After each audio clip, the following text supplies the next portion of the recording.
Photo डाले सबसे पहले बोलूं बबुआ लाइक किया उसको बड़ी दो जब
नहीं आ रही।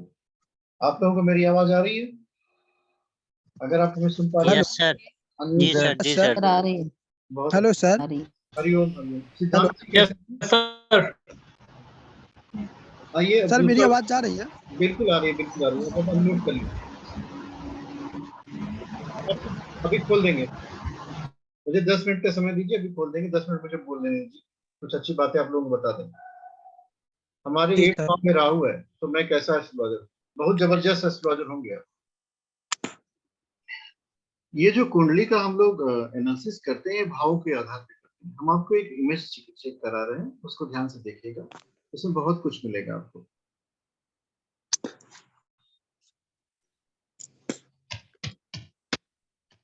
पिछली बार ना मीटिंग 3 मिनट बची थी, इसलिए मैंने उसको खोला नहीं, क्योंकि वो बंद हो जाएगी, फिर मुझे फिर से खोलना पड़ेगा।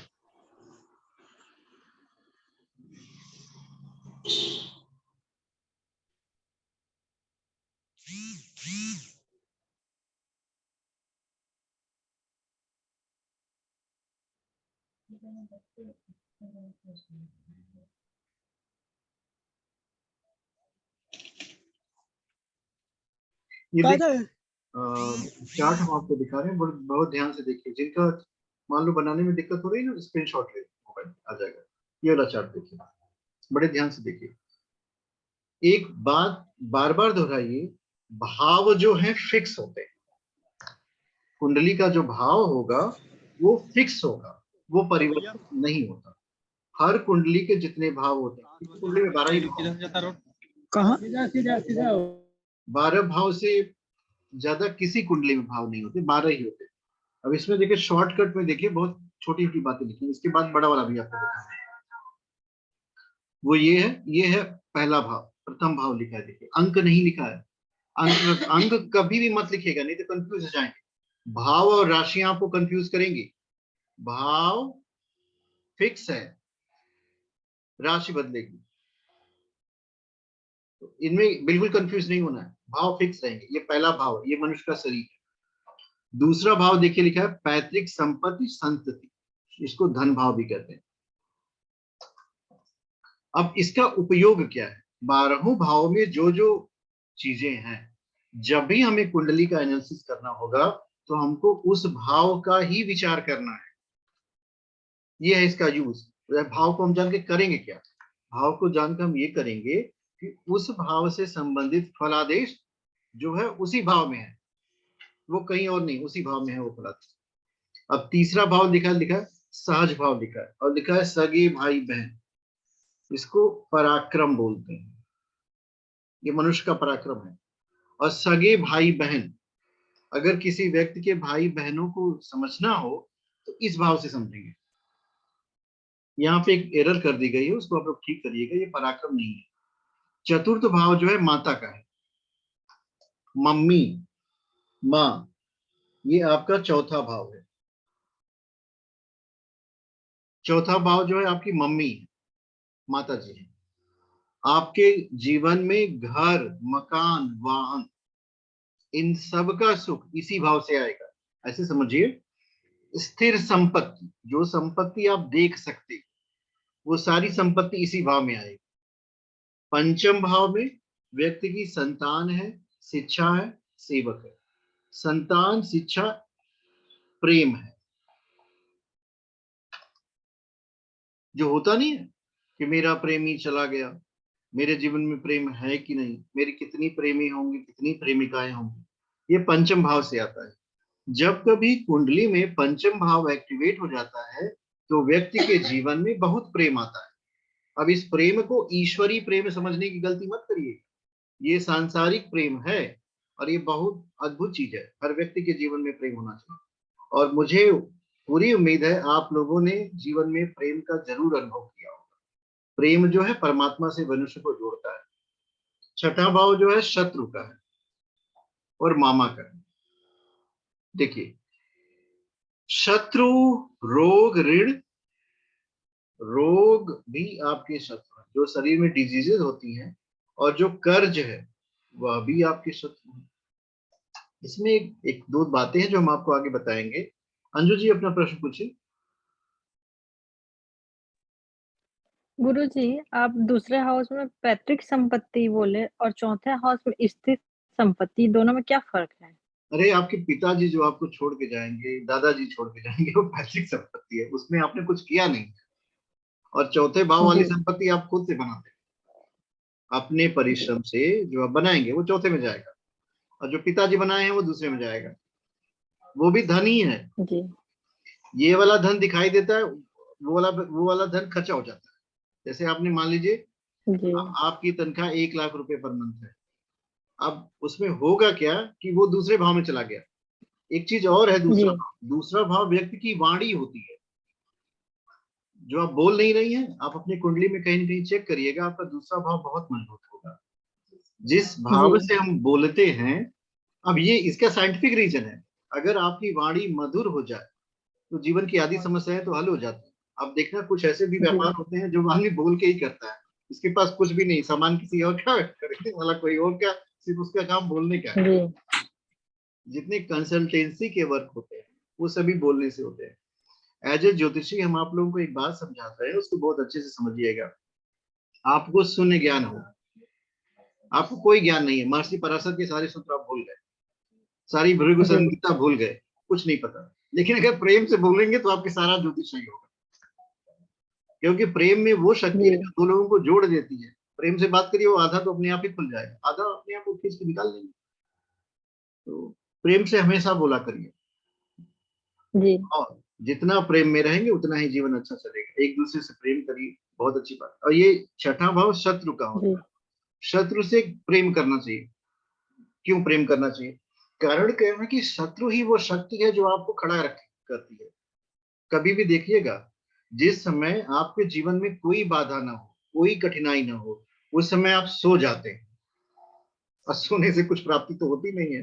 अरे, जब तक जीवन में कोई चैलेंज ना हो, कोई कंपटीशन ना हो, कोई प्रतियोगिता ना हो, कोई प्रतिद्वंदी ना हो, तो जीवन में ऊर्जा का अभाव हो जाएगा। तो ये बड़ा अच्छा है। जैसे ऋण, ऋण को नकारात्मक मत लीजिए, ऋण सकारात्मक है, बशर्ते आप उसको रिटर्न कर सके। आज के युग में अगर लोग एक पोस्टर लगा करके बाहर निकल जाएं, तो किसी के पोस्टर में लिखा होगा ईएमआई 40 लाख होम लोन, किसी में लिखा होगा 50 लाख होम लोन, किसी में लिखा होगा 20 लाख होम लोन। हर एक व्यक्ति ईएमआई लेकर के घर में रह रहा है, कार भी ईएमआई से चल रही है, एजुकेशन लोन लेके चल रहा है, जितनी भी कंपनियां हैं सब करोड़ों रुपए के डेप्ट में है। अब विजय माल्या जैसे कुछ लोग हैं जो सब कुछ लेकर के भाग जा रहे हैं। तो इस कंडीशन में छठे को भी निगेटिव मत लीजिए। सामान्य मनुष्य के लिए छठा घर जो है बुरे घरों में आता है। कोई भी व्यक्ति नहीं चाहता कि हम कर्जा लें, लेकिन उसका पॉजिटिव एस्पेक्ट ये है कि अगर आपने लिया है तो उसको देने की सामर्थ्य भी अपने अंदर उत्पन्न करिए। सप्तम भाव, इसके आगे वाला भाव है। अब अगर ये पति है तो पत्नी है, और पत्नी है तो वो पति है, मीन्स पार्टनरशिप है। विवाह जो होता है एक दूसरे की पार्टनरशिप है, साझेदारी है, मित्र है, प्रेम है। तो ये सप्तम भाव में चला गया। जब भी किसी व्यक्ति के जीवन का वैवाहिक सुख आपको देखना है, वास्तव में कोई भी विवाहित व्यक्ति सुखी आज तक मिला ही। स्वयं देखिए, जो हमारे पास रामचरितमानस आई है वो भी एक दुखी व्यक्ति की वाणी है। अगर संत तुलसीदास जी अपने वैवाहिक जीवन में दुखी नहीं होते तो हमारे पास रामचरितमानस बिल्कुल नहीं आता। जब उनको ये कहा गया, आस्त्य चरमय देह मम तामय ऐसी प्रीत तैसी जो श्री राम होती न हो हुई। उनको धिक्कारा गया, उनकी पत्नी ने ही धिक्कारा और किसी ने, पड़ोसी ने नहीं धिक्कारा कि मेरे हड्डी में, मेरे मांस में इतनी प्रीति आपकी लग रही है, इतनी प्रभु से राम में लगा लेते तो आप सारे भयों से मुक्त हो जाते। तो वो भी एक दुखी व्यक्ति की कहानी है। तो सप्तम भाव जो है लग्न को पीड़ित करता है। जो आपका शरीर है ना उसका अपोजिट है। देखिए यहाँ आपका शरीर बन गया, ये सप्तम हो गया। तो सप्तम जो है लग्न को फाइट करता है। तो कभी भी ये कल्पना मत करिएगा कि विवाह होने के बाद जीवन में सुख आएगा। बिल्कुल सुख नहीं आएगा। एक प्रतिद्वंदी मिलता है जो आपको छोड़ के ही नहीं जाएगा। वो योद्धा हमेशा आपके साथ रहेगा, खाएगा, पिएगा, सोएगा, लेकिन लड़ाई करेगा आपसे। तो ये सप्तम भाव है। अष्टम जो है, इसमें देखिए, इसमें भी रोग लिखा है, मृत्यु तुल्य कष्ट और मृत्यु। सप्तम में प्रेम बिल्कुल नहीं होता है। ये बात हमेशा याद रखिएगा, क्योंकि वो गिव एंड टेक वाला है, वो व्यापार है। जबकि प्रेम पंचम में है, वहां गिव है, टेक नहीं है। अब सप्तम वाले में गिव एंड टेक है, मैंने ये किया तो तुम ये करो। अष्टम भाव जो है वो व्यक्ति को मृत्यु तुल्य कष्ट देता है।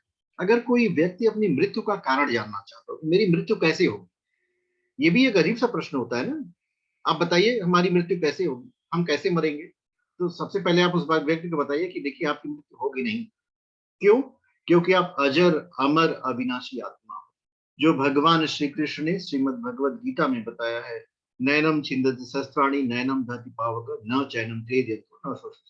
पहले उसके दिमाग से चिंता हटा दीजिए। एक था उसमें। और ये अष्टम भाव जो होता है, जितने लोगों के इलीगल संबंध होते हैं, जैसे सप्तम देख तो मैरिज का हो गया, जो एक्स्ट्रा मैरिटल अफेयर होते हैं, विवाहेतर संबंध होते हैं, आप इसको कह सकते हो, वो अष्टम भाव में आता है। अष्टम का एक्टिवेशन, आजकल एक ट्रेंड बना हुआ है, लिविंग इन रिलेशनशिप।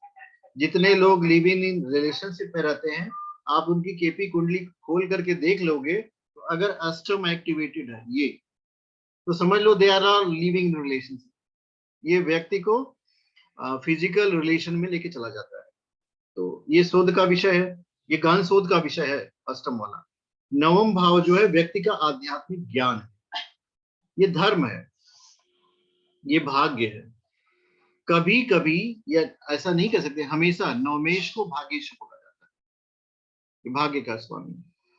और दसम भाव व्यक्ति का कर्म है, पिता है, राज्य है, यश है, अपयश है, सरकारी नौकरी है। और 11वां भाव आर्थिक लाभ है, जैसे जो काम आप यहाँ करोगे, कर्म यहाँ आपने किया, लाभ आपको यहाँ मिलेगा, धन के रूप में मिलेगा, संपत्ति के रूप में मिलेगा, प्रेम के रूप में मिलेगा। जैसे जीवन में लाभ 3 तरह के होते हैं, एक आपका हेल्थ अच्छा हो, दूसरे आपके जीवन में प्रेम हो, और तीसरे आपके जीवन में धन हो। तो ये तीनों लाभ। हेलो, हाँ जी, बताइए। गुरुजी। हाँ जी, हेलो, बोले गुरुजी, ये हमें भी जब कुंडली दिखवाए थे तो रामचरितमानस का बोले थे पढ़ने के लिए डेली, तो पढ़ते हैं। पढ़ा करिए, बड़ा मन लगा के पढ़ा करिए। प्रभु श्री राम की कृपा, भगवान हनुमान जी की कृपा और सभी संतों की कृपा जो है रामचरितमानस में आती है। भगवान का जो मानव स्वरूप है, मनुष्य का स्वरूप है, वही है रामचरितमानस। बड़ा आनंदमय। जी कभी कभी हमारी भी इच्छा करती है कि बैठ करके राम का मानस चरित्र पढ़ लिया जाए। बताइए, भगवान आए और बन बन भटके। जी जी जी सोचिए इस बात को। सही बात है, भगवान जब भटके तो हम लोग तो इंसान हैं। जी और लोगों ने कहा लीला कर रहे हैं। और उनकी पत्नी को रावण चुरा लेगा, माता सीता जी को। तो बेचारे देखिए, प्रभु के रूप में आए, क्या क्या करके चले गए। वो तो चाहते थे क्षण भर क्षण मात्र में कब सब कुछ कर देते, लेकिन प्रयास किया, परिश्रम किया, बहुत कुछ सीख दे गए होंगे। 12वां भाव जो होता है व्यय का, ये व्यय है, खर्चा है, जेल की यात्रा है और अस्पताल है। जो लोग हॉस्पिटल में एडमिट होते हैं, देखिए बड़ा अच्छा है ये सब। यहाँ व्यक्ति बीमार होता है, छठे में बीमार हुआ और 12वें में अस्पताल में गया, तो बीमार हुआ तो वहां खर्चा हो गया, अस्पताल में भर्ती में खर्चा हुआ। ये बड़ा सिस्टमेटिक है कुंडली। 12 भावों को आप एक चार्ट हम भेज देंगे ग्रुप में, उसको नोट करके एक बार बना लीजिएगा, ठीक है। और उसके मूल मूल विषय को समझ लीजिएगा, पहला भाव, दूसरा भाव, तीसरा। और आज की कक्षा में हम यहीं पे अपनी वाणी को विराम देते हैं और एक एक व्यक्ति जिसके पास कोई प्रश्न हो पूछे, नहीं प्रश्न है तो आनंद ही आनंद। आप लोगों के पास कोई प्रश्न हो तो पूछिए। सर अगर किसी का एक्स्ट्रा मैरिटल अफेयर देखना हो तो हम उसका फिर 8वां भाव देखेंगे। एक बात हमेशा समझ लीजिए, शॉर्टकट में 8वां भाव देखेंगे, ठीक है, लेकिन अष्टम का एक्टिवेशन 8वां कब एक्टिवेट हो रहा है उसी समय होगा। पूरे जीवन भर किसी का कोई अफेयर नहीं चलता है, किसी का 2 महीने चलेगा, किसी का 2 साल चलेगा, यही चलता है। अष्टम एक्टिवेट हुआ तो चला, सप्तम एक्टिवेट होगा तो अष्टम खत्म हो जाएगा। हाँ गुरुजी, हेलो। हाँ बोलिए। बोले गुरुजी, बोलिए क्या बोलिए। ये, हेलो, आवाज आ रही है गुरुजी? बिल्कुल आ रही है जी, ये जो है कुंडली का, ये मेरा जो 12वां भाव है, ये अस्पताल का है, ठीक ना? तो मेरे छठे भाव में चंद्र और उसकी दृष्टि 12वें भाव पे है। उसको छोड़ दीजिए, वो आज का विषय नहीं है। नहीं, ओके, हमारी जो थैंक यू। चर्चा होगी आज के विषय पर चर्चा होगी। हम आप गवर्नमेंट जॉब, हाँ 10वां भाव देखेंगे गवर्नमेंट बिल्कुल। जॉब के लिए जो कर्म, कर्म व्यक्ति कौन सा काम करेगा उसको 10वें भाव से देखना है। और अब व्यापार वाला जो होता है सप्तम हो जाता है। अब इसका हम आपको एक एग्जांपल बताएं, अब इसका उपयोग कैसे करेंगे, अनुपम घोष जी बताइए। क्या बोले गुरुजी? इसका उपयोग कैसे, भाव कब एक्टिव होगा? हाँ वो कब एक्टिव होगा ये हम आपको विंशोत्तरी महादशा बताएंगे। Okay okay.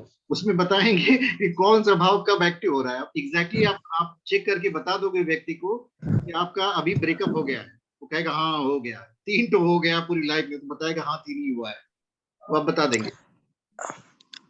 हेलो गुरुजी, हाँ जी हाँ जी। मंगल जो है अष्टम में है गुरुजी, तो क्या इसमें क्या हो? आपका शुभ नाम क्या है? हैप्पी कुमार। हैप्पी कुमार जी, आप सदा खुश रहे। मैंने देखिए शुरू में बताया था कि जो हम प्रश्न करेंगे जी वो आज की क्लास से संबंधित प्रश्न होंगे। जैसे मंगल जी जी अष्टम में क्या कर रहा है उसको छोड़ दीजिए, उससे कोई फर्क नहीं पड़ता है। आप ये बताइए जो आज मैंने पढ़ा है वो समझ में आ गया तो बहुत अच्छा है। हाँ जी जी जी जी जी, बहुत बढ़िया, वो बहुत जो बढ़िया। बताए थे।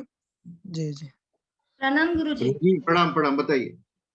जी, आयु का कौन सा रहता है भाव या घर? ये देखिए, आयु देखनी हो तो अष्टम को देखिए, आयु अष्टम में। हाँ यही है। ये मृत्यु में व्यक्ति की उम्र भी है, यहीं पे है। जी जी क्योंकि और एक बात बताएं, बड़े ध्यान से समझिएगा इस बात को, कि व्यक्ति की डेथ कैसे होगी, how a person is going to die. वो घर के अंदर डेथ होगी, घर के बाहर होगी, अस्पताल में होगी, घर से दूर होगी, कहाँ होगी, ये भी कुंडली में होता है। ये दूसरा भाव बताता है, ये भी हम आपको बता देंगे। आप लोग कॉल पे रहिएगा, मेरे पास एक कॉल आ रही, करेक्ट नहीं हो रही है, पता नहीं। जी, और गुरुजी सास ससुर का कौन सा भाव रहता है? सास बहू का भाव तो हमेशा से दुर्भाव ही चल रहा है, उसमें मत जाइएगा। आज के जी जमाने में कोई ऐसी कुंडली नहीं बनी है किसी महिला की जिसमें ये हो कि उसकी सास उससे प्रेम करे, ऐसी कुंडली बनी नहीं, भगवान ने नहीं बनाया। जी धन्यवाद। गुरुजी हाँ बताइए। जैसे ये आपने बताया अष्टम भाव से फिजिकल रिलेशनशिप देखते हैं, तो ये किसी भी तरह की हो सकती है, बिजनेस से, पार्टनर, घर वालों से, रिश्तेदारों से, किसी भी तरह की अरे नहीं भाई, है? ये पुरुष की स्त्री से रिलेशनशिप है। ये किसी मित्र, ये अच्छा पुरुष का पुरुष से नहीं है, ये पुरुष का स्त्री से रिलेशनशिप है। नहीं, अच्छा ये चीज। आप और ऐसे ये समझिए जो कि एक व्यक्ति की शादी हो गई, मिस्टर ए की हाँ मिस पी से शादी हो गई, और मिस्टर ए अच्छा ने मिस्टर ए मिस सी के साथ ऑफिस में जॉब करते हैं। अब मिस्टर ए मिस सी के साथ रिलेटेड हो गए, इन्वॉल्व हो गए, तो वो अष्टम में आएगा। अच्छा। हाँ, और जो व्यर्थ का पैसा खर्च होगा वो किस में आएगा? वो 12वें में चला जाएगा। अच्छा, तब किस तरह का अपन पैसा खर्च करेंगे, किस चीज पे करेंगे, वो चीज कैसे देखते हैं? वो चीज ऐसे पता चलती है, हम आपको बता देंगे। देखिए, जो भी यहाँ आप खर्च करते हो, अस्पताल में खर्च करोगे तो अपने हेल्थ के लिए खर्च करोगे, और घर खरीदने में खर्च करोगे तो यहाँ खर्च करोगे। प्रेमी के, अगर आपने अपनी प्रेमिका को आइसक्रीम खिलाया तो यहाँ खर्च हो रहा है पंचम भाव में। ऋण जमा करने में करेंगे तो छठम भाव में करेंगे। तो खर्चा जो होता है वो अलग अलग किस्म का होता है। और धर्म के लिए अगर करेंगे तो वो नवम भाव एक्टिवेट होता है। जैसे आप तीर्थ यात्रा पे गए, पैसा जरूर खर्च होगा कि नहीं होगा? बस का किराया देंगे, ट्रेन का किराया देंगे, कुछ दान करेंगे, पुण्य करेंगे, तो वो सब तीर्थ यात्रा हो जाता है। ऐसा नहीं कि खर्च। प्रणाम गुरुजी। प्रणाम प्रणाम। गुरुजी एक बात बताइए, आपने बात की लग्न राशि और जो चंद्र राशि हमारी आती है ना, तो इनका क्या मतलब स्थान रहता है हमारी लाइफ में? इस प्रश्न को छोड़ दीजिए, कल वाली क्लास में ना हम इनको बताएंगे इनको एक्सप्लेन कैसे करें। ओके ठीक, धन्यवाद गुरुजी। आप सिर्फ आज की क्लास में यही याद करिए कि मुझे किसी कुंडली की पता चल जा रही है कि नहीं, किसी कुंडली की राशि पता चल जा रही है कि नहीं। अगर नहीं चल जा रही तो हमसे पूछिए कैसे लग्न और राशि पता करेंगे, हम आपको बताएंगे। और दूसरा काम ये करना है, आप लोग एक डायरी ले लो, उसमें 12 राशियों को क्रम से लिख लो, उसका नाम हिंदी में लिख लो, उसका नाम इंग्लिश में लिख लो, और ये वाला चार्ट एक बना लो और उसकी फोटो खींच के व्हाट्सएप कर दीजिएगा।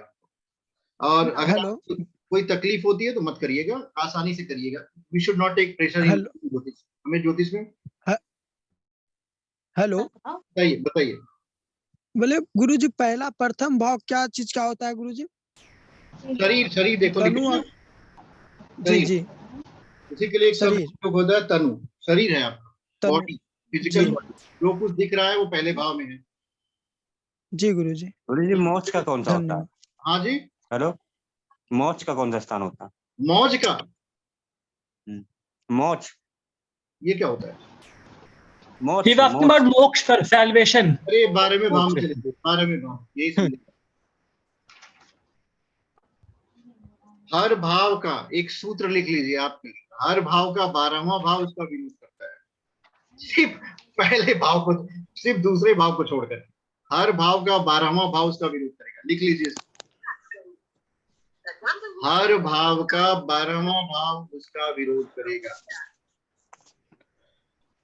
जैसे 9वां भाव भाग्य का है तो 8वां दुर्भाग्य हो गया।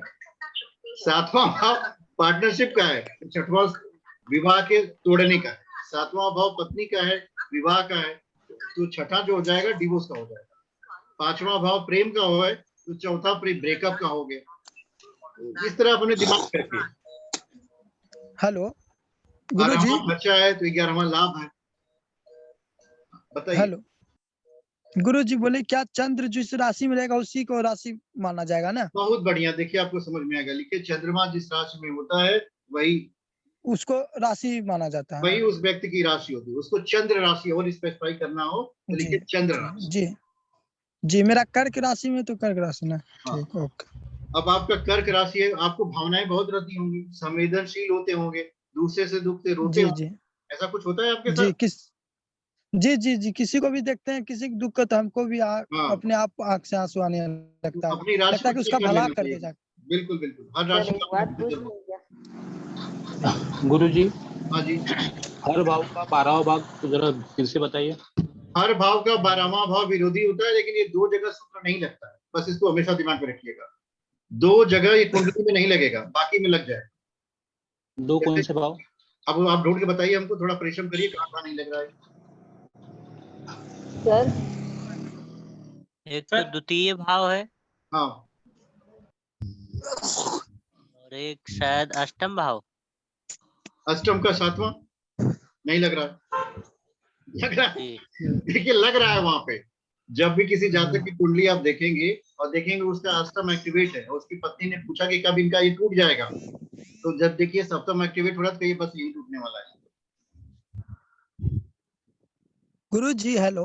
हाँ जी बोलिए। बोले गुरु जी प्रथम भाव में 12 या 11 रहेगा तो कुंभ लगन कहला जाएगा गुरु जी। बहुत बढ़िया, आपको समझ में आ गया है तुम्हें। जी 10 रहेगा तो मकर लगन, बहुत बढ़िया, 3 रहेगा तो मिथुन लगन।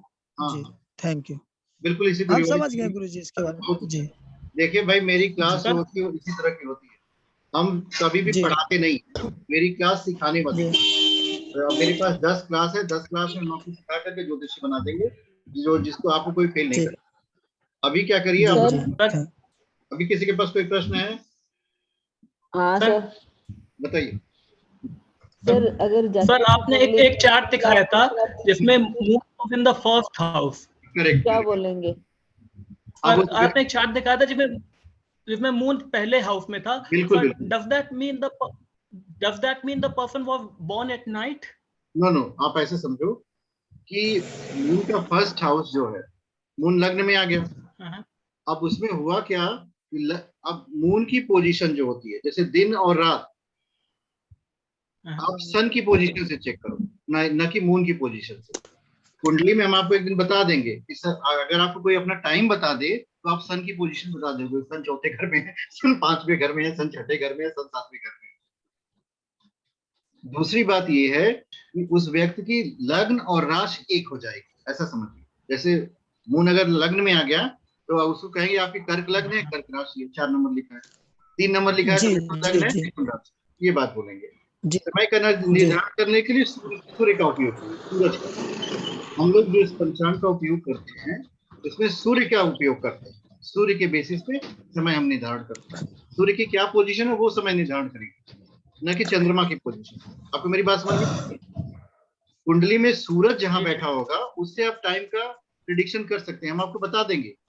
आप सूरज की स्थिति बता सकते हो, इवन एक विधि हम बताएंगे, कोई आपको महीना बता दे तो उस व्यक्ति की राशि आप बता देंगे, सूर्य किसमें बैठा होगा। मेरी बात आपको समझ में आ रही है? और चंद्रमा का उपयोग इसलिए करते हैं कि देखो चंद्रमा मन सो जाता है, चंद्रमा हमारे मन को बहुत प्रभावित करता है। आप खुद ही देखिएगा, पूर्णिमा के दिन और अमावस्या के दिन अपनी स्थिति को नाप लीजिएगा। अमावस्या के दिन बहुत नेगेटिव के ब्रेन में आते हैं, अब वैसे ही पूर्णिमा के दिन जिस दिन चांद पूर्ण हो जाता है काफी शांति आएगी। इसलिए कहा जाता है पूर्णिमा के दिन अगर आप जप करिए, मंत्र का जप करिए तो सिद्ध होने की अवस्था में आती है, मन एकाग्र होता है। में टाइट भी तो आते हैं मून की वजह से ना।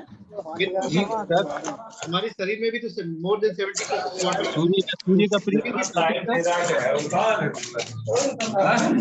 सबसे ज्यादा विचारों को मून अफेक्ट करता है। तो किसी भी व्यक्ति के चंद्रमा की स्थिति अगर आपने जान ली तो वो पीड़ित है कि नहीं है, स्वस्थ है कि नहीं, तो उसके मन को आप जान लेंगे। तो हम जो है लोगों को 2 बात बताते हैं, इसको करो। एक तो गायत्री मंत्रों का जप करो, आपका सन स्ट्रांग होगा, और दूसरे जो है मून को स्ट्रांग करने के लिए ओम नमः शिवाय, ओम नमः शिवाय, ओम नमः शिवाय जप करते रहिए। भाई अगर आपका मून स्ट्रांग है तो बहुत ही स्ट्रांग हो जाएगा। आज की कक्षा मुझे लगता है आप सभी को समझ में आ गई होगी। अभी भी किसी सूर्य के बारे में आपने कहा था, सूर्य का प्रयोग करते हैं सूर्य के बारे में। अभी देखो सूर्य के लिए गायत्री महामंत्र हमारे साथ साथ कमर सीधी करिए, नेत्र बंद करके पढ़िए। ओम भूर्भुवस्सुवः तस्य वितुर्वरेण्यं भर्गो देवस्य धीमहि धियो यो न प्रचोदयात्। ओम भूर्भुवस्सुवः तस्य वितुर्वरेण्यं भर्गो देवस्य धीमहि धियो यो न प्रचोदयात्। यह गायत्री महामंत्र खूब मन लगा करके जप करिए।